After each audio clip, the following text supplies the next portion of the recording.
చంకిసుత్తంలో చెప్పిన సత్యాన్వేషణ మార్గం గురించి ఇప్పుడు క్లుప్తంగా చూద్దాం. అసలీ చంకిసుత్తమేంటంటే, ఇది బుద్ధుడు ఒక బ్రాహ్మణుడితో జరిపిన సంభాషణ. బౌద్ధం గుడ్డి నమ్మకాలకు సంబంధించిన మతం కాదు, సత్యాన్ని వెతికే ఒక ప్రాక్టికల్ జీవన విధానం అని ఇది మనకు చాలా స్పష్టంగా చూపిస్తుంది. దీనిలో 3 ముఖ్యమైన విషయాలున్నాయి. మొదటిది, సత్యాన్ని కాపాడటం వేరు, దాన్ని కనుక్కోవడం వేరు. అంటే కేవలం నమ్మకం లేదా సంప్రదాయం ఆధారంగా ఇదే నిజం అని వాదించడాన్ని బుద్ధుడు ప్రశ్నించాడు. అది ఒకరినొకరు పట్టుకుని నడిచే గుడ్డివారి వరసలాంటిదని ఆయన అన్నారు. తెలివైన వ్యక్తి ఇది నా నమ్మకం అని చెప్తాడు, కాని అదే ఏకైక సత్యమని మాత్రం వాదించడు. రెండవది, మరి సత్యాన్ని కనుక్కోవడమెలా? దీనికొక స్పష్టమైన మార్గం ఉంది.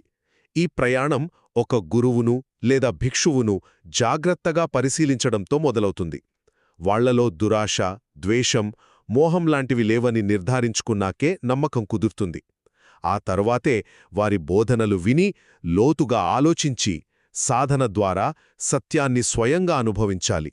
ఇక చివరిగా, సత్యాన్ని ఒక్కసారి తెలుసుకుంటే సరిపోదు, అది ఆరంభం మాత్రమే.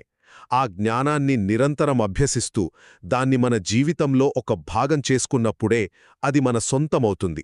కాబట్టి చంకిసుత్తం మనకు చెప్పేది ఒక్కటే: సత్యమనేది గుడ్డిగా నమ్మేది కాదు, అది స్వయంగా పరిశీలించి, సాధన చేసి అనుభవించాల్సిన ఒక జీవన మార్గం.